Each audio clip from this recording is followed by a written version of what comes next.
What's up, guys? It's Crash, and I really want to get your guys' opinions on where you're at, where you're feeling with this game right now, and this issue in particular that I want to talk about today with the extraction mode in DeltaForce, and that is the time to kill in the game, maybe even more specifically the time to die, because in my opinion, it's a little bit too fast. I don't want drastic changes, but I would love to see some changes with the game. And what really got me on this train was this clip that happened on the Twitch stream the other night. How is that? So there's a couple wild things that happen with that clip. If we zoom in and check it out a little bit slower, you guys can see like I died like way behind cover. Like desync is an issue in a lot of games, but you guys can see here if you go kind of frame by frame, there's when I first took damage. Like there's the hit indicator on my screen, and the guy is still sprinting and his gun is not up yet. Still sprinting, still sprinting. His gun is almost, now his gun is ADS. I've already taken 2 bullets. There's another bullet, and then behind cover, dead. He still could have seen my shoulder. Perspective is an issue. I'm not that mad about it. You guys can see that I have, 40-second or 46 millisecond ping. Nothing's crazy. No packet loss in the top right, whatever. Not a huge deal to me because I think this is an issue just in multiplayer games in general. Hit reg, you're playing against somebody on the internet, the server has to kind of figure stuff out. It's just an inherent issue of multiplayer online games. We're not playing on LAN. There's going to be latency, whatever. But if we talk about the other issues with this game, it's actually how fast I died. Like if you just play this, like it doesn't even play correctly before I'm already dead, which is absolutely insane. And if we inspect this even just a little bit further, if we zoom in and we see we find out exactly how much time you would have to react. It's crazy. So, all right, let's take a look. There's the first time I get a hit indicator. So let's cut there. And then let's find the frame I actually die in. So there's my heals, and that's when I die, and the eliminated pops up. My gun's gone, and it pops up eliminated is right there. So we can zoom in on that, cut there. Just for ease of use, let's take this back to the front so I can count the number of frames that are in this clip, and I will show you guys exactly what I'm talking about. Bear with me just a second.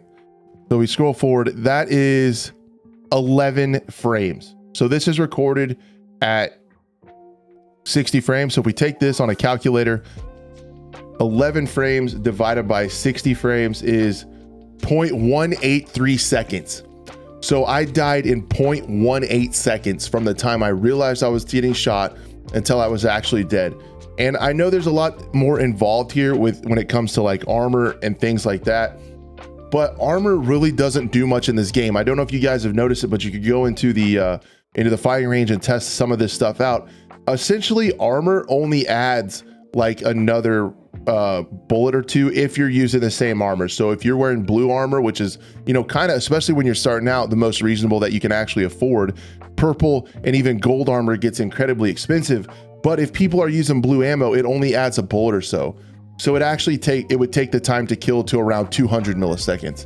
If I would have been wearing blue armor with this guy using blue ammo is really easy to come by. Now, if people run purple ammo, which is affordable in some of these cases, especially if you're really frugal with your ammo, if you guys can like hold R, reload, you can shoot cheaper ammo at scavs. If you start to get into a fight, you can hold R, you can pop in that purple ammo, and you're gonna pin almost anything that anybody can afford, and you're gonna get time to kills like this. And ammo and armor is such a fine-tuned thing that needs to be right on, in my opinion, to really bring out all the stuff you could do in this game. I really just feel like there's so much potential in this game because gunfights in here are so emergent, like you never know when they're gonna happen. And you never know what direction they're going to take. Like I've said before, extraction mode gunfights are so awesome because you have a really long timer. You're very rarely pushed by time, and you have a lot of space on these maps. So you can flank, you can move, you can even back off and try to reposition and kill the person later. There's so many things you could do. And when you die in 0.183 seconds, it kind of robs that from you. I think it's robbing, the short time to kill is robbing a lot of really good gameplay moments that this game can have, because in a battle royale, you know, in that one life mode, you have a circle pushing you that could push you out of position. Now, if you're playing into a like a S&D type mode, CSGO or something like that, you have a really short timer you have to move. You have so much flexibility in these gunfights that I think a little bit longer time to kill would be a lot better. Also, how armor works right now, armor is good for like one gunfight. And if you do want to run purple armor and get an extra bullet or two from someone running purple ammo, you're going to get in one gunfight and it's going to be absolutely shredded. And then you almost pay as much for the armor as you do to repair it. And then realistically, you can only repair the armor twice. And if you don't have a large secure container and you die, you're going to lose upwards of, you know, 250 to 300,000 technic alloys from one death. And it's just not sustainable to run armor that's going to do any kind of good. So I really think armor needs a little bit of a buff. I really feel like we should add a bullet or two to the time to kill. I don't want anything like Halo. I don't want anything like Apex Legends, any super crazy thing like that. That is absolutely ridiculous. But as it sits now, it's going to be really interesting to see when controller support gets added, if you have such a fast time to kill, how they would balance that. And I would just like to see them either, so there's several cases, and I wonder what you guys think they could do. They could really just kind of eliminate a bunch of different ammos and kind of make it to where, you know, the lower tier ammos is really all you could get. They could, I think what they could really realistically do is shift the armor pin values just one tier.